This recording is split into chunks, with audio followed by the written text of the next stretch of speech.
สบายดีสวัสดีพ่อแม่พี่น้องสบายดีFCทุกท่านเนาะยินดีต้อนรับเข้าสู่ช่องสาวแพนลูกสาวหล่ามื้อนี้เฮาได้ย่างลงมาทางโรงเรียนเนาะเอื้อยเพิ่นกำลังขี่รถไถมากับพี่อ้ายขี่รถไถแก่ข้าวปุ้นแก่น้ำข้าวปุ้นมามื้อนี้ก็คือว้าวอะไรเนาะทุกคนมีผู้ใหญ่ใจดีเพิ่นส่งเงินมาให้ทางเอื้อยเนาะให้ซื้อข้าวปุ้นมาแจกน้องๆนักเรียนชาวบ้านหัวยางเฮาเองโรงเรียนบ้านเฮาก็มีป.1 ครับป.5 เนาะทุกคนส่วนม.1 ก็แม่นไปเรียนอยู่ต่างเมืองเนาะบ่แม่นต่างบ้านว่าผิดขอโทษขออภัยนำพ่อแม่พี่น้องตอนนี้ข่อยก็ย่างมาฮอดโรงเรียนแล้วเนาะแต่รถไถยังมาบ่ฮอดรถไถยังแก้เครื่องมานำหลังตอนนี้ก็8 โมงแล้วเนาะทุกคนนักเรียนก็ลงมาเบิดแล้วแหละเพิ่นก็บ่ทันได้เข้าห้องเรียนเนาะเพราะว่าเพิ่นก็ได้ยินข่าวมาว่าสิมีคนมาแจกข้าวปุ้นให้กินเนี่ยก็มีน้ำมีขนมมีนมน้ำน้อยนึงเนาะแต่ที่แน่ๆก็คือข้าวปุ้นเนาะทุกคนตอนนี้เราก็มาฮอดโรงเรียนแล้วพ่อแม่พี่น้องใครที่เข้ามาเบิ่งคลิปนี้ก็ฝากมือโฆษณาฝากกดติดตามนำเนี่ยเนาะกดติดตามนำเด้อเผื่อสิบ่พลาดคลิปใหม่ๆที่ค่อยลงเนาะทุกคนเรียนบ้านเฮากับโบราณปานใดเนาะจักคนทั้งหมดมีครูอยู่2 คนเนาะครูหญิงกับครูชายทุกคนมาฮอดเด้อนี่ก็ได้เป็นสะพานบุญเพิ่นเนาะทุกคนบ่กล้าขี่รถเพราะว่าเครื่องคองมันหลายรถค่ะเครื่องคองมันเต็มก็เลยได้ย่างมาหลายเถื่อแหละมาในนี่หลายคนก็น่าจะจื้อเนาะแจกเครื่องหนังเทียนแจกขนม2-3 เถื่อ3 เถื่อประมาณนี้เนาะทุกคนหนังเทียนบ้านเขาก็ได้ยูกี้ก็ลงมานำโอ้แดดส่องตา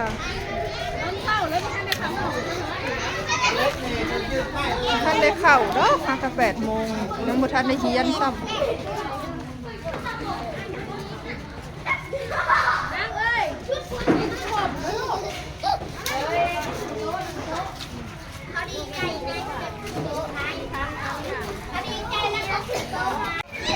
นักเรียนมันนอกของนาแล้วก็ประมาณนั้นนะทุกคนบางคนก็ไม่ได้นุ่งสุดนักเรียนซ้ำบางคนก็ใส่เสื้อขาวบางคนก็ไม่ได้ใส่เสื้อขาวบางคน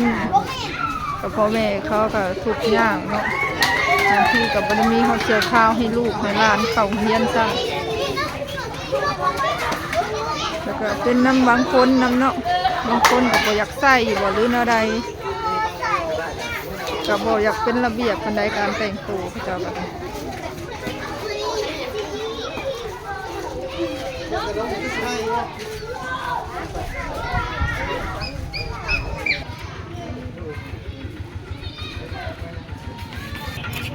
รถไถมาฮอดแล้ว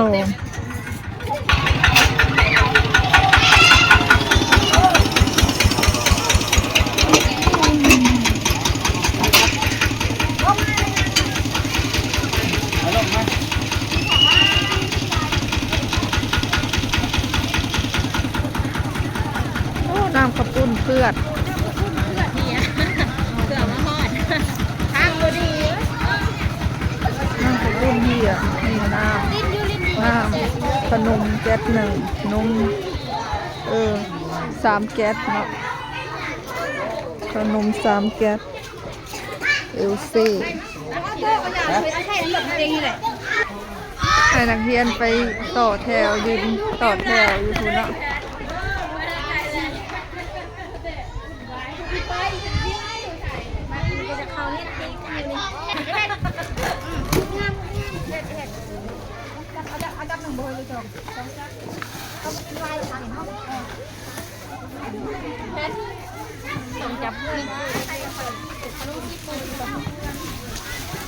โอ้ยมันบ่นความเข่งนะเว้ยอ่อนเร็วเละลายตัวบ่ว่ากินเบิดบ่ว่าใช่อย่าซักนั่นเด้อทำอะไรมันสิญาติอันนี้มันฮัลโหลกินข้าวปุ้นแล้วจะหน่อยมาน้ำอยู่นี่เด้อบ่แล้วมาเอาขนมเด้อมาใส่บวกมาที่บวก ไปเอาหมูหันย่างมาไว้ย่างมาเอาให้ในตัวใดอันนี่ทางกลางนี่ น้องพักเสร็จตัวนี้ น้อยแล้วยังเด็ด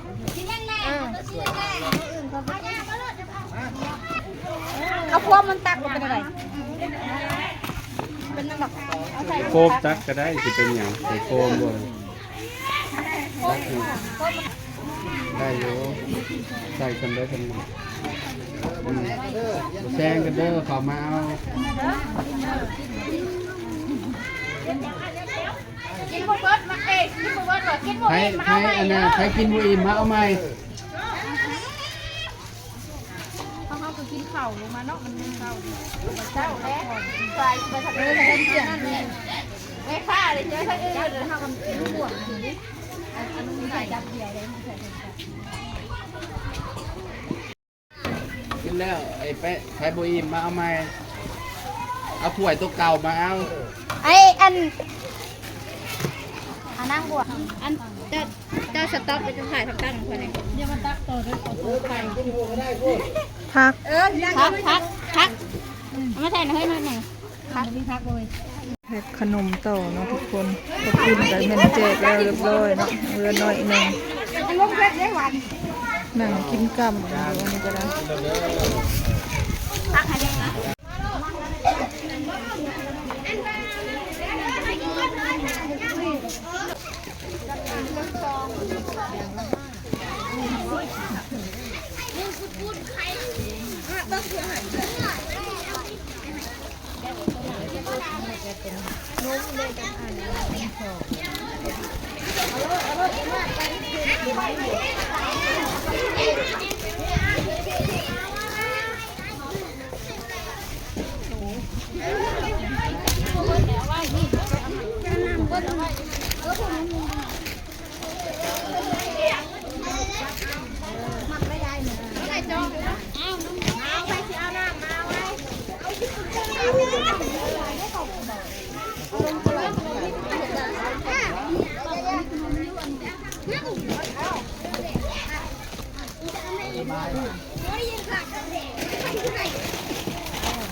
แถวใหม่ต่อแถวเอานมเอาขนมเลยบัดนี้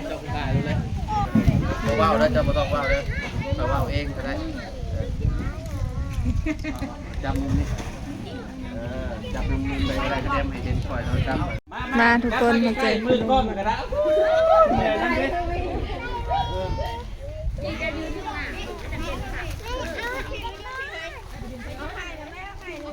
เลื่อมบ่บ่ได้เลื่อมบ่เห็นขาดบ่โอ้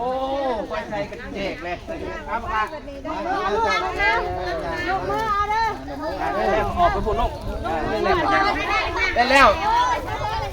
ต่อไปว่าได้แล้วจะเพิ่มแกะเด้อนั่งท่าก็เด้อ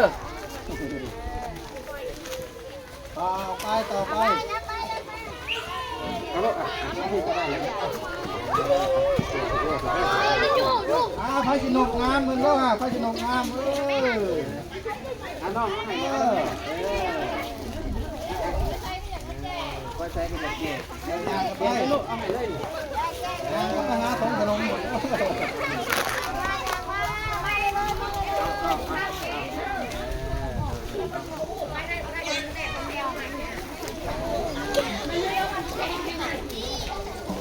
มันลุงใครแล้วกินลุงแบบว่าเป็นกินแบบเป็นกระโปรงไก่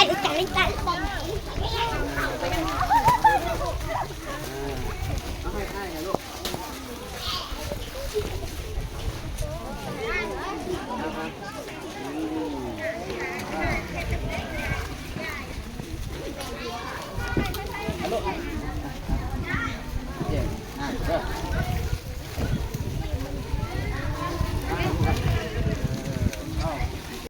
ถ่ายรูปทุกคนเหมือน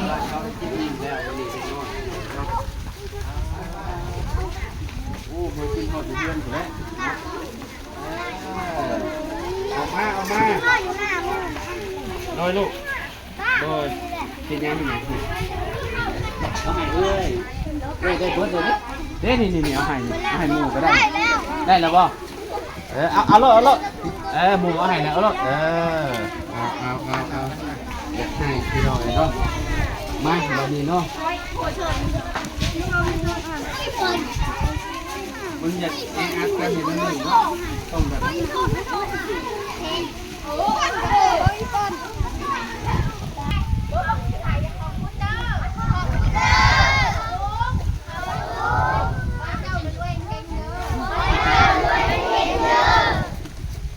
ซัพพอร์ตพวกร้านแบบนี้ตลอดไปเด้อซัพพอร์ตพวกร้านแบบนี้ตลอดไปเด้อ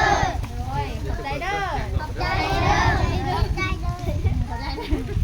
ไม่โอเคเด้อพี่น้องกดใจกดแชร์กดติดตามกดสั่นสิ่งให้เราไปลงตาที่ใหม่กับใจให้เรากับท่านคนดูคนถ่ายอันนี้นะถ่ายมึงด้วยทะเลเหมือนเห็ดน้ำเหมือน ดีใจบ่ดีใจยิ้มเด้อถ่ายรูปงามให้นี่ ดีใจและยิ้มงาม เป็นยังคืน มาทางไหนก็ได้นะ คุณเจ้ามาพี่มาอยู่ทางหน้าก็ได้อย่ามาพี่ตรงนี้ลงไปยับลงหน้าเดี๋ยวไว้ไปเรียนกันเลย ๆประมาณนี้เนาะทุกคนสำหรับคลิปนี้ก็บ่มีหยังหลายก็ประมาณซ้ำนี้แหละเนาะ